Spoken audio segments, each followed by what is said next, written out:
jangan terlalu mikirin apa enaknya di Jepang, karena di Jepang sama di Indonesia tuh sama-sama aja gitu, sama ada enaknya ada, susahnya juga ada gitu. Kalau kita di Jepang ini kan banyak yang lihat di YouTube itu, semuanya enak-enaknya aja. Kalau saran aku sih lebih baik kita cari tahu dulu nih susahnya apa, untuk kita siap-siap ntar di Jepang biar nggak kaget gitu.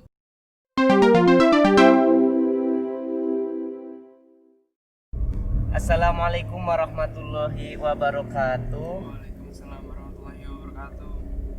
Alhamdulillah nih teman-teman, kita berdua habis sekolah nih. Ya, pulang sekolah. Ceritanya nih kita satu kampus ya mas. Ya, satu kampus tapi beda jurusan. Iya, ngomong perkenalan dulu nih mas, namanya dan asalnya mas. Perkenalkan, nama saya Ari Wicaksono, asalnya dari Lampung Timur, Indonesia.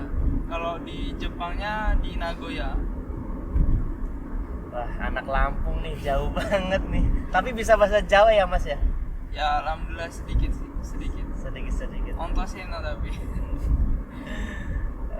Oke teman-teman, di kesempatan kali ini kita mau ngobrol-ngobrol santai nih sama Mas Arif. Jadi Mas Arif ini dulu sebelum kuliah itu pernah sekolah bahasa ya Mas ya? Iya. Itu dulu dari Indonesia ke sini tuh lewat lembaga atau nyari sendiri Mas? Apa sekolah bahasanya itu gimana itu Mas? Nah, jadi sebelum ke Jepang itu belas nggak ada pikiran atau rencana untuk melanjutin studi ke Jepang. Nah, setelah ujian nasional aku ikut bimbel. Nah, karena berhubung jalur pertama untuk masuk kuliah itu nggak ada yang lulus satu angkatan karena percobaan itu ya, percobaan SKS. Nah, itu kendala, akhirnya semuanya nggak ada yang lulus jalur pertama, jadi kita harus lewat jalur kedua, yaitu jalur SBM. Nah, pas untuk persiapan tes SBM itu aku ikut kuliah untuk ikut kursus bimbel lah di kota lain itu. Nah, setelah aku bimbel di pertengahan jalan, nah bapak telepon nih, Rep pulang gitu. Nah, kenapa kan pikir aku, ternyata aku tanyain, ini ada orang Jepang datang ke sekolah. Nah, karena bapakku itu guru di SMA aku, jadi ada informasi kalau orang Jepang datang ke sekolah. Nah, akhirnya ya udahlah aku pulang. Nah, pas sampai rumah cerita-cerita, bapak nawarin mau nggak kuliah di Jepang, lanjut ke Jepang gitu. Tanya, insya Allah prospeknya bagus untuk nyari kerja, bisa sekolah dengan duit sendiri gitu, sambil kuliah sambil kerja lah, katanya sih gitu. Oh ya udahlah, bagus lah, aku juga kan senang bisa nyari duit sendiri tanpa harus nyusahin orang tua lagi gitu ya, meskipun awalnya itu biayanya lumayan gede lah kalau dibanding dengan uang Indonesia. Nah, habis itu misalnya datang ketemu orang Jepangnya langsung. Nah, orang Jepangnya itu kepala sekolah Nihongo Gaku aku, jadi kepala sekolah yang ngajarin bahasa Jepang di Jepang. Nah, tepatnya di Chikusa. Itu di Nagoya itu ya Mas? Iya, di Nagoya. Nah, jadi udah tertarik. Itu belum ada LPK. Jadi karena bapak itu guru SMA, ada nyari-nyari lah alumni. Alhamdulillah dapat alumni yang bisa bahasa Jepang. Nah, akhirnya belajarlah bahasa Jepang itu di rumah. Nah, belajar bahasa Jepang di rumah. Terus untuk penyalurnya itu tetanggaku yang Kensu udah kerja lah, menetap.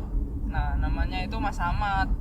Itu yang bantu proses. Nah, bantu proses itu untuk datang ke Jepang gitu. Nah, jadi Mas Ahmad juga itu dulu sekolahnya sama di sekolah bahasa aku. Oh, di sekolah bahasa Jepang yang di situ.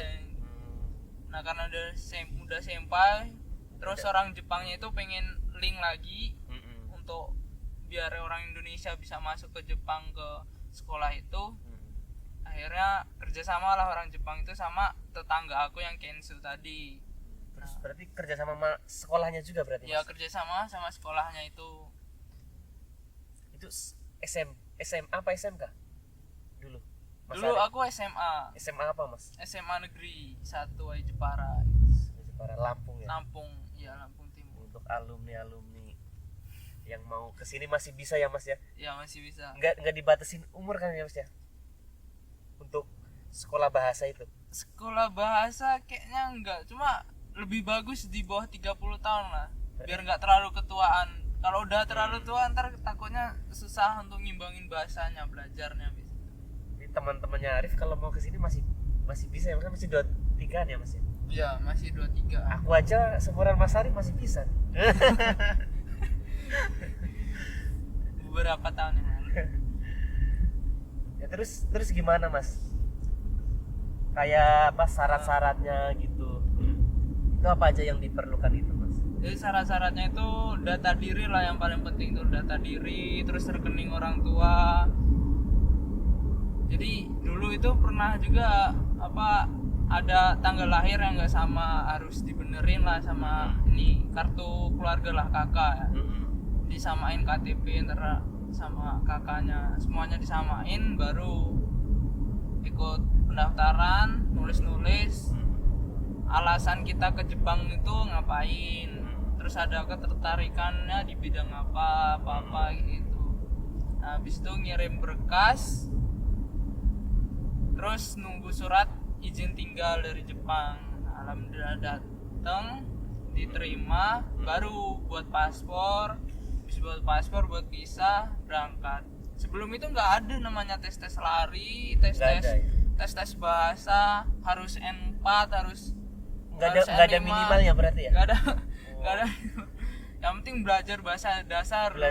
Sama berkas-berkasnya tuh contohnya kayak apa Mas? Kayak ijazah gitu ya? Ijazah terakhir atau ya. dari SD? SMA aja itu. Oh SMA aja, berarti ijazah terakhir. Hmm. Terus kayak kakak surat apa? KTP perlu juga gitu Mas? KTP perlu kayaknya. Kakak KTP. Seingatku perlu. Terus sama ini apa? Sertifikat telah belajar bahasa Jepang. Iya. Jadi karena belum ada LPK itu, jadi ya buat sertifikatan lah. Jadi buat LPK-nya belum berdiri, cuma udah nyusun lah, ada logo segala macam udah ada. Jadi udah bisa oke. Buat sertifikatnya dikirim juga. Ya udah itu. Nah, ngapalin pokoknya udah deal itu selama 4 sampai 5 bulan ngejer belajar di rumah. Berarti belajarnya cuma 4-5 bulan aja dulu Mas sebelum Iya. kesini. Jadi kan satu buku itu belum habis Mas. Berarti Jadi, wah kalau bater ya Mas. Kalau anak-anak sekarang itu kan yang ikut LPK itu biasanya belajarnya lama, ada yang setahun, ada yang bahkan sampai 2 tahun gitu. Mereka udah habis beberapa buku. Nah, aku tuh satu buku belum habis. Nah, jadi dasarnya bener kadang masih agak lupa itu. Jadi sampai Jepang ya alhamdulillah ya untuk katakana, hiragana lancar lah. Kanji beberapa ada yang tahu. Jadi nggak ada masalah yang besar sih. Terus kayak yang syarat tadi nih Mas, berarti apa? Kayak penjamin itu harus ada nggak Mas di Indonesia? Kayak orang tua atau saudara atau apa itu harus perlu penjamin nggak? Perlu Penjamin. Siapa yang mau bayarin sekolah itu biaya kita Berarti sekolah. harus bikin surat keterangan juga itu Mas? Iya, itu harus ada bikin juga. Terus rekening orang tua itu minimal ya 100 juta lah kalau nggak salah, 100 apa 150. Bukti bahwa orang tua punya tabungan. Iya, bukti orang tua punya tabungan. Misalkan kalau kita datang ke Jepang ada masalah, orang tua bisa nge-backup kita gitu. Ya meskipun sejujurnya orang tua nggak punya begitu banyak uang, jadi keluarga itu ngumpulin duitnya, dijadiin satu di rekening orang tua aku. Habis itu difoto untuk bukti orang tua ada tabungan. Nah, itu istilah gitu untuk penjamin. Nah habis difoto ntar dibalikin lagi. Nah, jadi untuk persyaratan aja lah, untuk memenuhi persyaratan. Itu dari ngajuin berkas itu dikirim lewat email atau gimana mas dulu? Ya lewat email. Berarti di scan gitu ya mas? Ya di scan. Scan terus dikirim ke pihak Foto yang juga. di foto juga. Foto di ya tukang foto lah ada di Jepara itu. Itu proses keluar ini apa surat eligibility-nya tuh berapa lama sudah dikirim berkasnya itu mas? Dulu seingatnya. Berapa lama ya? 2-3 bulan kalau nggak salah. 3 bulan.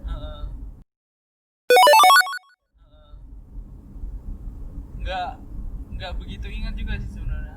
Cuma nggak begitu lama sih. Nggak begitu lama.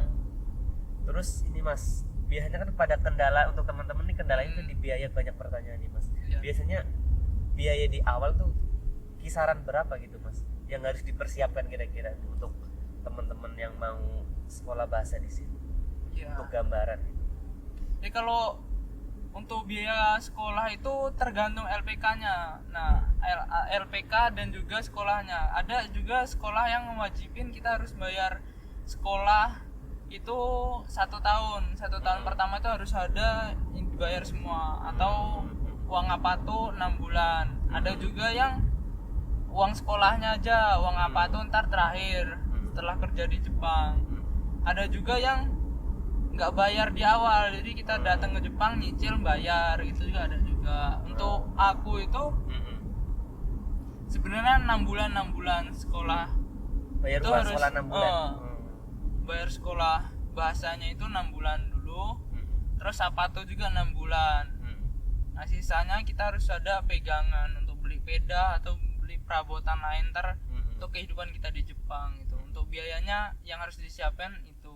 Nah untuk aku alhamdulillah kemarin uang keluarga udah dikumpulin jadi satu, itu bisa kekumpul untuk bayar uang 1 tahun, uang sekolah 1 tahun, dan juga uang apartemen itu 6 bulan.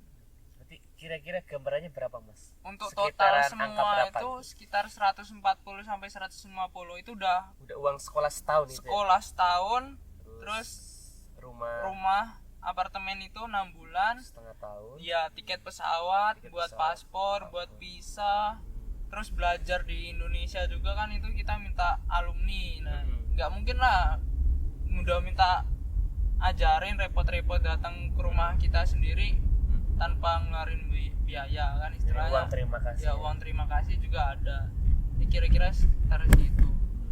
Mungkin kalau untuk sekarang di LPK yang udah jadi ini di Lampung Timur juga, yang penyalur sekolah aku sekarang ini dia untuk biayanya, biaya belajar di Indonesia sekitar 10 juta kayaknya. Sekitar 10 atau 7 gitu ya, 7 atau 10. Itu sampai berapa bulan mas belajarnya? Atau sampai sebisa? Sampai berangkat kayaknya. Sampai berangkat. Sampai berangkat itu biayanya segitu. Pengurusan juga. Kalau semuanya dari luar daerah bisa belajar di situ juga nggak mas? Bisa. Kayak saya kan orang Jawa nih. Kalau pengen sekolah bahasa ke Jepang terus lewat kayak programnya Mas Arif, berarti bisa dibantuin gitu ya mas? Bisa. Kalau untuk sekolah, untuk kuliah, ada yang mau kuliah di Jepang itu bisa masuk di LPK sana. Namanya LPK Kasa itu. LPK Kasa ya. Kalau ada yang nanya-nanya nih nanti nanya ke Mas Arif ini lewat apa mas biasanya mas? Lewat Instagram, Facebook ada. Apa mas nama Instagramnya mas? Instagramnya Arif Xman 11. Kalau Facebooknya? Facebooknya Arif Wicaksono. Arif Wicaksono. Nama aslinya Arif Wicaksono. Berarti nanti teman-teman diingat ya nama ID Instagram, ID-nya sama Facebooknya, nanti teman-teman bisa nanya langsung untuk lebih detailnya ke Mas Arif. Ya siap. Terus ini mas, apa yang dirasakan setelah di Jepang nih belajar bahasa itu, kesan pesannya gimana mas? Pesan-pesannya ya, jadi di sekolah bahasa Jepang itu kita ketemu orang-orang dari negara lain gitu, jadi kayak ada rasa seneng bisa paham sama orang lain. Kita juga tahu oh negara ini tuh ada ciri khasnya ini, misalnya India Nepal itu kare. Nah kalau nggak ke Jepang mungkin aku nggak paham Soalnya orang Nepal itu kayak mana, lambang negaranya kayak mana, tempatnya di mana, terus bentuk karakteristiknya dia kayak mana, bau tuh bau tubuhnya juga. gimana. Jadi adalah pengalaman-pengalaman. Ini selama belajar itu ditargetkan harus lulus N berapa atau gimana mas? Kalau kita mau kuliah itu sebisa mungkin dapat N3, bagus lagi N2 gitu. Nah untuk masalah nilainya itu belakangan lah. Karena kalau dapat itu udah insya Allah udah aman lah. Kalau aku dulu untuk kuliah di Yokkaichi ini belum megang N sama sekali. Cuma Berarti N2 itu belum mas. belum Berarti belum sama dapat. mas. Belum dapat. Kalau untuk dari saran sensei, dari saran guru-guru lebih enak kalau udah punya gitu. Berarti kalau mau masuk negeri harus N berapa biasanya mas? Tahu nggak mas? N2 sepertinya N2. 2. Jadi teman-teman yang mau sekolah kuliah di Jepang. di Jepang yang negeri harus N2 minimal ya mas ya. Iya minimal. Terus ini mas, kan di sini kan sekolahnya kan sekolah bahasa Jepang tuh. Iya. Berarti kuliahnya pakai bahasa Jepang juga dong. Iya kuliahnya bahasa Jepang. Terus bahasa Inggris kepake nggak nih kalau yang teman-teman yang bisa bahasa Inggris nih? Pakai, apalagi untuk dapetin beasiswa itu kayaknya Perlu bahasa perlu Inggris ada juga. TOEFL juga. Kalau untuk kehidupan sehari-hari ya kita 100% pakai Bahasa bahasa Jepang. Jepang. Tapi bahasa Inggris juga kepake juga ya mas Pasti ya? kepakai. Jadi kalau pertama kali datang ke Jepang itu bahasa Jepang gue masih lemah bener, nggak ngerti lah. Orang ngomong apa itu ya paling 10-25% ngertinya. Jadi ada kalau kita mau ngomong itu kadang dicampur-campur sama bahasa Inggris gitu. Ya meskipun aku nggak pinter bahasa Inggris juga, jadi ada bahasa yang tahu, bahasa Jepang yang nggak tahu kita pakai bahasa Inggris gitu. Terus ini mas, pesan buat teman-teman yang pengen belajar bahasa nih, apa mas pesannya mas? Yang masih di Indonesia sebelum mumpung belum datang ke Jepang gitu, ada pesannya nggak mas nih? Pesennya buat aku ini ya, jangan terlalu mikirin apa enaknya di Jepang, karena di Jepang sama di Indonesia tuh sama-sama aja gitu, sama ada enaknya ada, susahnya juga ada gitu. Kalau kita di Jepang ini kan banyak yang lihat di YouTube itu, semuanya enak-enaknya aja. Kalau saran aku sih lebih baik kita cari tahu dulu nih susahnya apa, untuk kita siap-siap ntar di Jepang biar nggak kaget gitu. Rata-rata ini ya pada pengen tahunya yang enaknya aja Yang mas. enaknya aja, jadi sampai Jepang kadang kaget gitu dengan budaya di Oh, sini. nggak seperti yang dibayangkan gitu. Iya kok enggak seperti itu dibayangkan gitu. Jadi kalau kita ke Jepang ini cuma nyari senengnya, nyari duitnya aja, itu saranku nggak usah ke Jepang lah. Mending langsung kerja aja, Mending nggak langsung usah kerja di Hobogaku ya mas ya. Heeh. Kayak Kensuse kan bisa, terus Tokutegino bisa, engineering juga bisa ya. Iya, langsung kerja aja. Magang lah kalau di istilah Indonesianya. Kalau kuliah ya kita perlu bagi antara waktu kita untuk nyari duit, baito, sama waktu kita belajar.